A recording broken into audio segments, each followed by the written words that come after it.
A case study of environmental social impact assessment methodology, Kajaki Hydropower Plant Project, Helmand, Afghanistan. Abstract construction activities in general have adverse effects on the surrounding environment. One of the efforts to keep the impact on the environment on check is environmental social impact assessment, ESIA. The most convincing definition of ESIA is a comprehensive document of a project's potential environmental, social risks and impacts, IFC 2012. This paper aims to delineate the process involved in assessing the impacts of one such construction, a construction of a powerhouse in Kajaki Dam, Afghanistan. This powerhouse was constructed next to pre-existing powerhouse which comprises of 3 units. Along with the construction of a powerhouse, an emergency spillway was also constructed and the penstock, 4.9 meter diameter, was installed from the existing concrete plug in the tunnel to the powerhouse. This paper aims to identify and assess the impacts and also provide the mitigation measures by providing environmental and social management systems, ESMS, which was involved in this construction activity. Keywords: environmental impact assessment, social impact assessment, environmental social management systems. Introduction. The Kajaki Dam was built in the 1950s by the American firm Morrison Knudsen on contract with the then Afghanistan's royal government.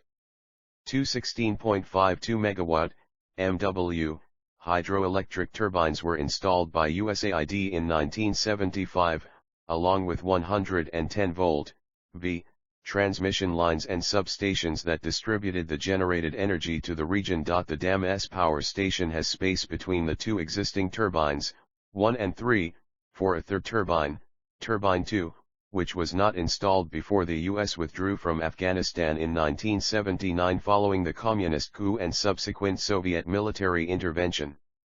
The Kajaki Dam is a 90 m high embankment dam with an uncontrolled open channel spillway, which was constructed on the Helmand River in Afghanistan in the early 1950s to provide river control and irrigation benefits. Fig 2.1. A 33 MW powerhouse was added to the project in 1975. An additional 18.5 MW turbine was recently added to the existing powerhouse.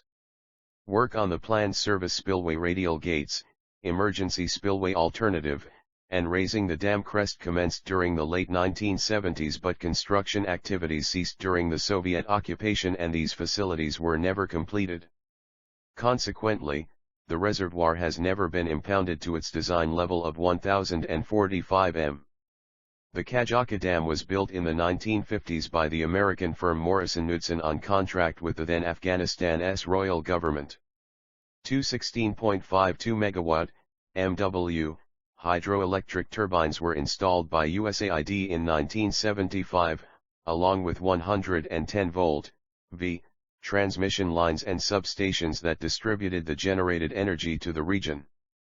The dam's power station has space between the 2 existing turbines, 1 and 3, for a third turbine, turbine 2, which was not installed before the US withdrew from Afghanistan in 1979 following the communist coup and subsequent Soviet military intervention. The Kajaki Dam is a 90 m high embankment dam with an uncontrolled open channel spillway, which was constructed on the Helmand River in Afghanistan in the early 1950s to provide river control and irrigation benefits. Fig 2.1. A 33 MW powerhouse was added to the project in 1975. An additional 18.5 MW turbine was recently added to the existing powerhouse. Work on the planned service spillway radial gates, emergency spillway alternative, and raising the dam crest commenced during the late 1970s, but construction activities ceased during the Soviet occupation and these facilities were never completed. Consequently, the reservoir has never been impounded to its design level of 1045 m. Methodology. The key objectives of the ESIA are to assess the potential environmental and social impacts associated with the construction and operation of Kajaki Dam Phase I and to identify measures that can be adopted to avoid, minimize, or offset adverse impacts and enhance beneficial impacts. With reference to the level of impacts of a project on its surrounding environment, The World Bank classifies a proposed project into 4 different categories as Category A, B, C and Phi as follows. Category A, projects with likely significant negative impacts. Those are sensitive, diverse, or unprecedented. For this category, the borrower needs to develop a comprehensive and detailed ESIA. Potential impact. Consequence. Impact. Impact. Solid waste leading to waterlogging and blockage of drainage lines. Minor. Low. Low. Liquid waste and contaminated storm water leading to pollution of soil, surface, and groundwater. Minor. Medium. Low. Solid and liquid waste mismanagement leading to the risk of disease transmission. Moderate. Medium. Low. Clearing and grubbing activities leading to soil erosion. Minor. Low. Low. Category B, projects with potential less adverse environmental impacts on human surrounding environment. These impacts are site-specific, few if any of them are irreversible, and in most cases mitigation measures can be designed more readily than for Category A projects. Category C, a proposed project is classified as Category C if it is likely to have minimal or no adverse environmental impacts. Usually, ESIA investigation for these kinds of projects is very limited. Category Phi, a proposed project is classified as Category Phi if it involves investment of bank funds through a financial intermediary, in sub-projects that may result in adverse environmental impacts. Table 3.1 contains the risk summary of the environmental and social impacts of the project. Evaluation of risk. Physiochemical impacts. Potential impact category, water quality. Table 3.1 Risk summary of environmental and social impacts. Potential impact category, air quality. Environmental and social management plan. The objectives of this ESMP are to collate and describe all mitigation measures and actions identified in the ESIA process to enhance positive benefits and to eliminate/reduce key environmental, socio-economic, and health impacts to acceptable levels. Identify and describe the monitoring required to ensure compliance with reporting commitments. The ESMP includes environmental and social requirements that are common to most construction projects, as well as specific environmental and social initiatives unique to this project. Table 4.1 contains the environmental and social management plans which addresses the mitigation measures to counter the impacts. Proposed mitigation and enhancement measures. Cover stockpiles and loads to avoid fugitive dust emissions. Minimize idling of vehicles and operation of combustion machinery and equipment to the greatest extent possible. Hard pack or spray access roads and driveway areas to reduce dust generation. Place washed stone at site exit to minimize off-site tracking of soil and debris. Generators and vehicles will be kept in good working order to minimize exhaust emissions. Fugitive dust emissions will be minimized by appropriate methods, such as spraying water on soil, where required.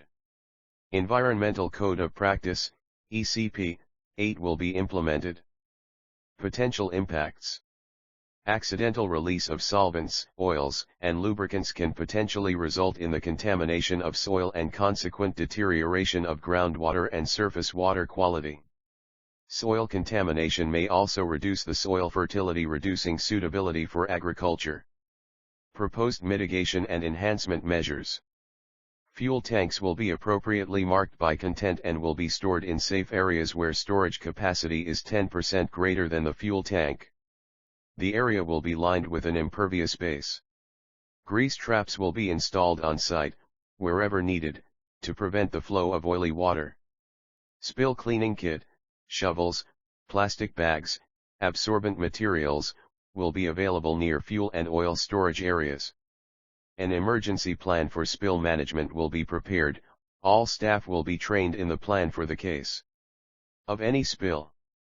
The bottom of any soak pit or septic tank shall be at least 10 m above the groundwater table. The distance may be reduced, based on soil properties, if that distance will not result in contamination of groundwater. Responsibility for mitigation implementation. Site management team. Potential impacts. Land clearing, excavation, tunnel boring, and other construction activities may loosen the topsoil in the project area, resulting in loss of soil and possible acceleration of soil erosion and landslides, especially in the wet season. Proposed mitigation and enhancement measures. Vegetation loss will be limited to the demarcated construction area. Areas such as muck disposal area, batching plant, labor camp, and quarry sites shall be covered with grass and shrubs after project completion. Slope stabilization measures will be adopted, for example adequate vertical and horizontal drains, drainage along roadsides, cross drainage, and retaining walls. Slope movements will be monitored around excavation work areas. Local species shall be selected for planting to restore the biodiversity of the area in consultation with local stakeholders. Responsibility for mitigation implementation. Site management team. Impact source. Wastewater discharges. Fueling of heavy machinery and transport vehicles. Storage, handling and disposal of solid waste. Storage, handling and disposal of hazardous waste. Potential impacts. Water quality and general environmental impacts. Proposed mitigation and enhancement measures. Recycle waste to the maximum extent, provide for the proper temporary staging and storage of waste and debris on site, implement good housekeeping in work areas. Transport, or oversee the subcontract for transport, of non-recyclable waste to the municipally approved disposal site and periodically verify delivery. Segregate domestic waste in appropriate receptacles and dispose at municipally approved disposal site, manage sanitary waste systems in a manner protective of human and environmental health. Minimize erosion, grade, and replant disturbed areas. Protect against accidental releases of hazardous materials through training, spill prevention measures, recycling and if necessary, timely cleanup and disposal. Enforce chance find procedures and cease work if historic/archaeological finds are encountered. Design, construct, operate, and decommission the structural elements or components of the project in accordance with good international industry practice, taking into consideration safety risks to third parties or affected communities. Environmental Code of Practice, ECP, 1, 2, 3, 4, 5, 6, and 7 will be implemented. Responsibility for mitigation implementation. Site management team. Environmental. Impact source. Land clearance. Construction activities. Potential impacts. Impacts on flora. Habitat loss. Noise disturbance. Increased exposure to atmospheric pollutants. Protected fish species. Proposed mitigation and enhancement measures. Use fencing, flagging and site boundary controls during construction to minimize disturbance to off-site habitats. ECP 10, 11, and 12 will be implemented. Minimize removal of vegetation and replant disturbed areas using native plant species. The security management plan is in place. Traffic safety rules have been implemented in the scope of the House Plan. Responsibility for mitigation implementation. Site management team. Proposed mitigation and enhancement measures. Follow a transparent hiring process to help the community understand strategic staffing decisions and avoid conflict over hiring with the local communities. Develop a training and skills program to impart best practice when training local people for construction and operational jobs. Encourage contractors to provide apprenticeship opportunities to local people, encourage supply chain partners to recruit local people. Establish a local job readiness program and encourage the construction supply chain to continue to invest in workers. Establish a local employment brokerage that will publicize job vacancies and put in place initiatives to ensure employment opportunities for hard-to-reach groups. ECP 13 will be implemented. Proposed mitigation and enhancement measures. Consult with local authorities on hiring local workers and enforce a transparent no gatekeeping policy. Manage construction work camps, if used, according to WBPS2 guidelines, processes and standards.